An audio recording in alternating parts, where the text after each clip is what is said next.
Greetings and welcome to a new series called Event Horizon. This is presentation 1 and is part of a two-part series.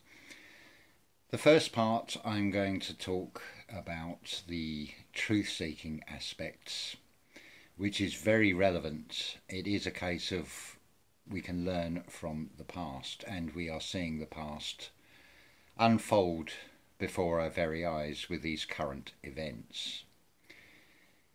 It's very interesting to see basically the reset unfolding before our eyes when you look outside and see the empty streets.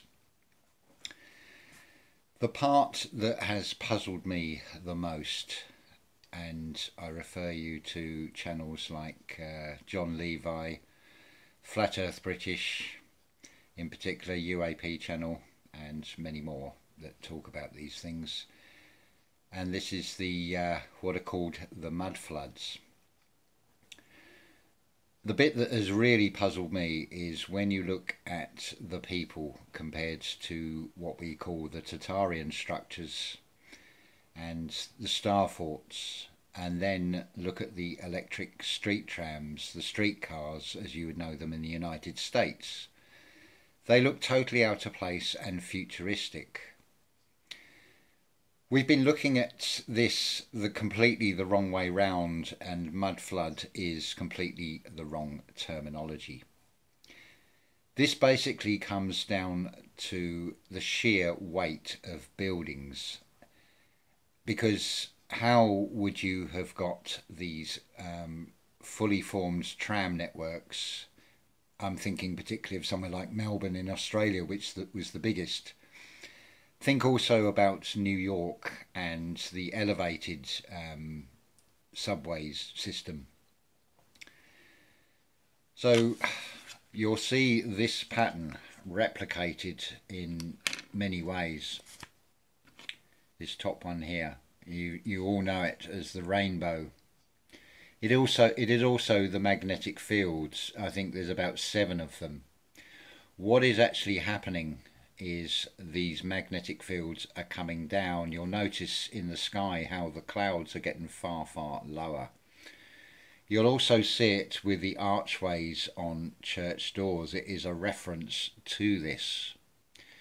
Now imagine, if you will, it is a magnetic field coming down. It is liquefaction rather than mud flood. So these buildings, you imagine like a giant hand has sort of come down. Bear in mind you've got the granite with the crystal in it that will conduct this magnetic energy. So these buildings have actually sunk as one. There are clues as well when you see castles. Allegedly cannonballs have made that sort of split in the walls. Well, that's where there's probably a defect in the structure of them, and as they have sunk, one bit has sort of pulled away, which is why you have this. This seems to be the most logical explanation that I can find. It's not a physical force, because obviously the antenna and all the antiquitech is going to be quite flimsy compared to the rest of the building. It is a magnetic force which will have gone through the solid granite, and then the buildings en masse will have sunk downwards. Think also of why you have things like National Trust and heritage sites. It is the controllers that still want these buildings. It's more than one reset as well. If you think about the star forts and the pyramids seem to come from various previous resets, and then you've got the Greco-Romano style, which is probably the most recent, let's say within the last 200 years. There is also the dark side twist of this with the direct energy weapons, and they have replicated this pulling down of the magnetic fields.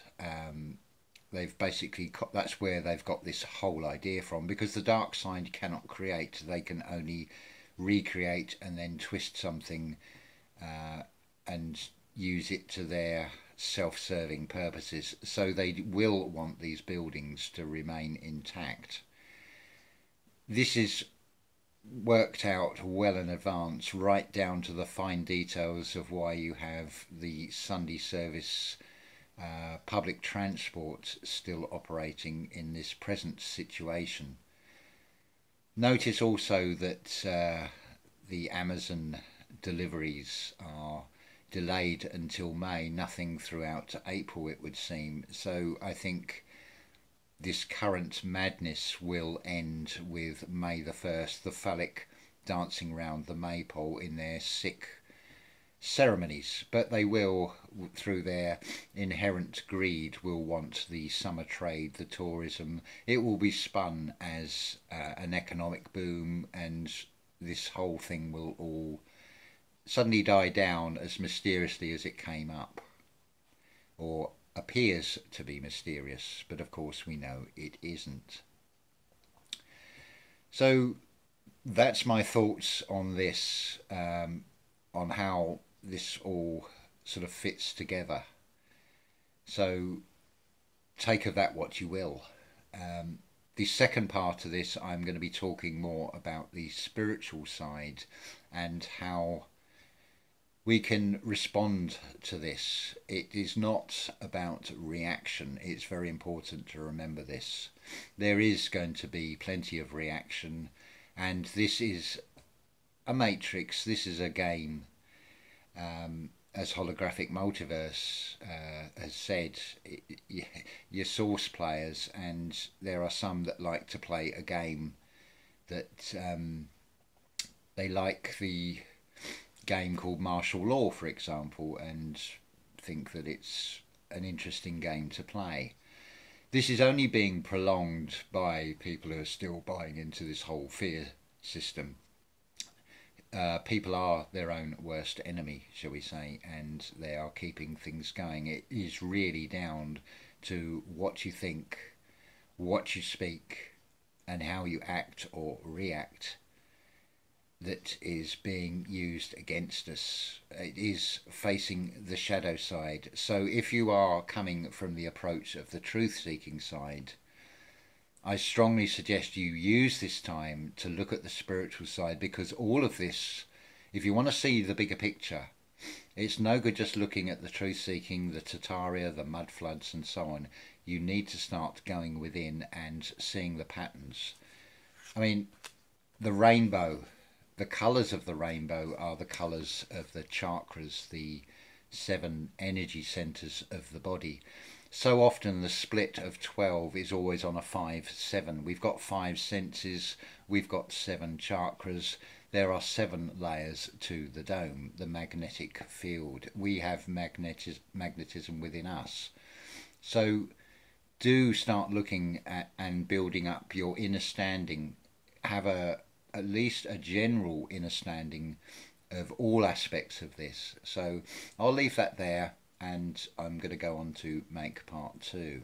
So just a few thoughts there for you all in the start of this new series.